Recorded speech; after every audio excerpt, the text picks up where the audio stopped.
Hello সবাইকে, সবাই কেমন আছো? আশা করি তোমরা অনেক ভালো আছো আর আমিও খুব ভালো আছি। তো আমি অতসী, আমি নিয়ে চলে আসলাম আবারও একটা ব্লগ। আমার ভিডিও ভালো লাগলে অবশ্যই লাইক কমেন্ট করো আর সাবস্ক্রাইব করে আমার পাশে থেকো। তো আজকের ভিডিওটা সন্ধ্যা থেকেই শুরু করছি। দেখো বাবা, আমাদের সন্ধ্যাবেলা আমাদের বাঙালিদের কী হয়, খুচরো খিদে যাকে বলে, সেটা তো অবশ্যই সবার ঘরে হয়ে থাকে আমার মতামত অনুযায়ী। আর আমাদেরও অন্যথা নয়, এই সন্ধে হলেই যেন মনে হয় একটু কুচখাচ খেতে ইচ্ছা করে, আর তেলে ভাজা হলে তো কোনো ব্যাপারই না। যাই হোক, আজকে বাবা বাজার থেকে আমের চপ এনেছে, আর এই আমের চপটা খেতে না খুবই সুন্দর।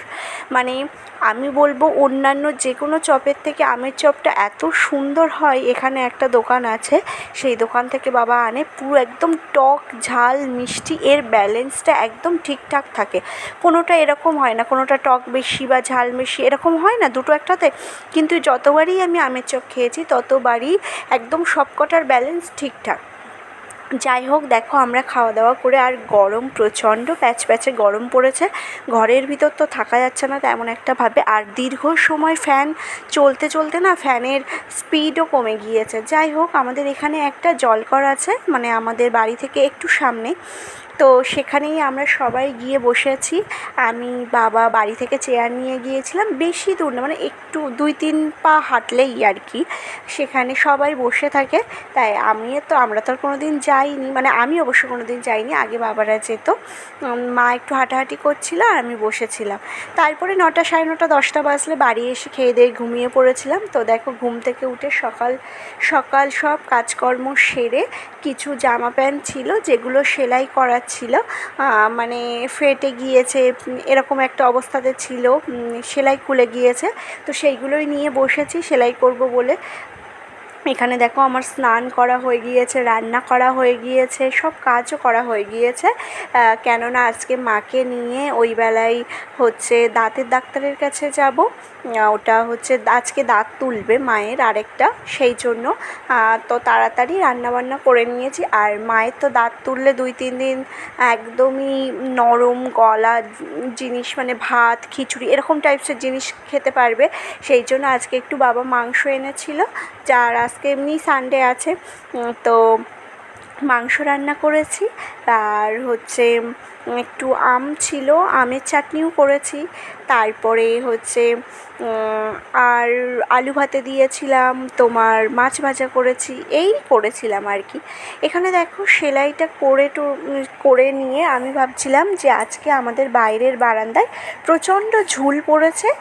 আর হচ্ছে মানে বিয়ের পর থেকে না ঝাড়া হয়নি সেইভাবে, সেই বিয়ের আগে পর্যন্ত ঘরবাড়ি যেরকম পরিষ্কার করা হয়েছিল সেই, আর তারপর থেকে ঝাড়া হয়নি বলে বেশ ভালোই ঝুল পড়েছে, মানে চোখে লাগছে বিষয়টা, মানে তাকালেই বোঝা যাচ্ছে যে নোংরা পড়েছে বা ঝুল পড়েছে, এরকম একটা ব্যাপার।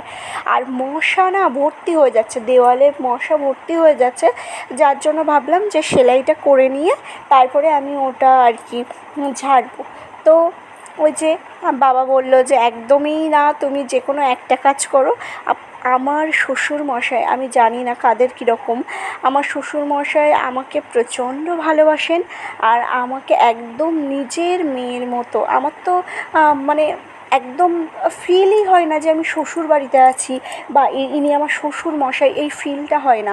উনি আমার কাজে প্রচণ্ড পরিমাণে হেল্প করে দেন। শুধু কাজে হেল্প করেন বলে আমি বলছি তা কিন্তু নয়, মানে আমি যদি চুপচাপ বসে থাকি তাহলে আমার কাছে এসে জিজ্ঞাসা করে কী হয়েছে, কী হয়েছে, ছেলে কি কিছু বলেছে, বা মা কিছু বলেছে, বা বাড়ি থেকে কেউ কি ফোন করে কিছু বলেছে, কি হয়েছে বলো। যতক্ষণ আমি না বলবো ততক্ষণ উনি যান না, মানে আমার কাছ থেকে যান না। ইনফ্যাক্ট আমার কাছে বসেই থাকে, আমাকে বলতে হবে যে কী হয়েছে। মন খারাপ করে আমি থাকতে পারি না। আর যতই যা হোক, যদি কোনো কারণে মন খারাপও হয়ে যায় তো বাবা সেটা ঠিক করে দেয়।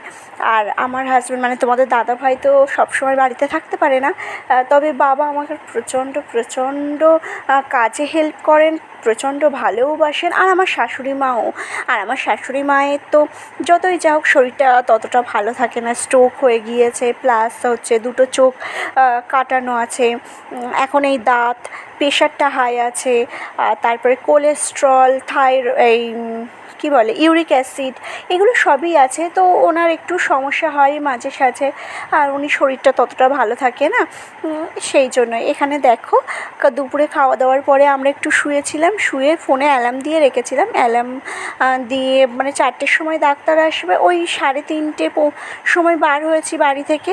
মা দেখো গুছিয়ে দিয়েছি মাকে একদম, আর আমিও গুছিয়ে নিয়েছি খুব সিম্পলভাবে আর কি ড্রেসপত্র পরেছি। মা না একদম হেভি শাড়ি বা হচ্ছে কোনো সিল্কের শাড়ি, এখনকার যে সমস্ত শাড়িগুলো উঠেছে এখন কোনো শাড়িই মা পরতে পারে না। মা একদম নরম শাড়ি ছাড়া একদমই পরতে পারে না, মানে শাড়ি হতে হবে যদি এক সুতির যে মলমল যে সুতির গুলো আছে সেই সুতির কাপড়, তারপরে হচ্ছে এমনি যে হলো তাঁতের যে শাড়িগুলো আছে একদম সফট সেই কাপড়গুলো, সেইগুলোই পরে অন্যথা কাপড় পরতে পারে না তেমন একটা। মানে উনি আর কি দিক ভোলা মতো হয়ে গিয়েছে, অতটা মনে রাখতে পারে না, একটা কথা বলতে গেলে বেঁধে যায়, এরকম একটা। স্ট্রোকের পরে তো অনেক কিছু লক্ষণ হয়, তো সেইগুলোই আর কি।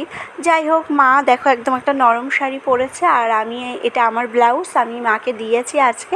মা হলুদ শাড়ি পরছে বলে তাই ভাবলাম যে না, হলুদের সাথে হলুদ ব্লাউজটা পরলে ভালো লাগবে। এখানে দেখো আমি আর মা বেরিয়ে পড়েছি, বেরিয়ে এসে টোটোতে উঠে পড়েছি। মায়ের একটু ভয় ভয় কাজ করছে, তাই মাকে বলছিলাম যে ভয় পাওয়ার দরকার নেই, কোনো বেশি সমস্যা হবে না, যা হবে দেখা যাবে, এরকম একটা ব্যাপার। আমার নিজেরই ভয় লাগছে মনে মনে, কিন্তু মাকে তো সাহস জোগাতেই হবে, কেননা এটা হচ্ছে একদম মাড়ির দাঁত, ওই প্রধান যে দাঁতগুলো হয় না সেই দাঁতটা তুলতে হবে। আর ডাক্তার বলেই দিয়েছে যে ওই দাঁতটা তোলার সময় একটু লাগবে। এবার সেই কথাটা মায়ের মনে আছে, আমারও মনে আছে, এবার সেটা নিয়ে একটু টেনশান, এইটাই আর কি, এটাই ভাবতে ভাবতে যাচ্ছিলাম। তো দেখো আমরা টোটোর ওই সাইডে বসেছিলাম, বসে থাকলে প্রচণ্ড ঝাঁকুনি লাগছে, আর লোকজন ভর্তি ছিল। লোকজন নেমে যাওয়ার পরে আমরা এই সাইডে এসে বসেছি। কিছুক্ষণের মধ্যেই আমরা হচ্ছে রামকৃষ্ণ সেবা সদন ওখানেই চলে গিয়েছিলাম। ওটা একটা হসপিটাল, চোখের আর দাঁত এই দুটোরই। চোখ কাটানোর আমার শাশুড়ি মায়ের একটা চোখ কাটানো ওখান থেকেই, আর একটা চোখ কলকাতা থেকে কাটানো। এখানে দেখো এসে বসেছি, তার কিছুক্ষণ পরেই আর কি ডাক্তার চলে এসেছে। আর আমাদের আগে এনারা আছেন, মানে আমরা 5 নম্বরে ছিলাম। আজকে আর তোমাদের দাদাভাই ছিল না বলে আগের দিন গিয়ে আর নাম লেখানো হয়নি।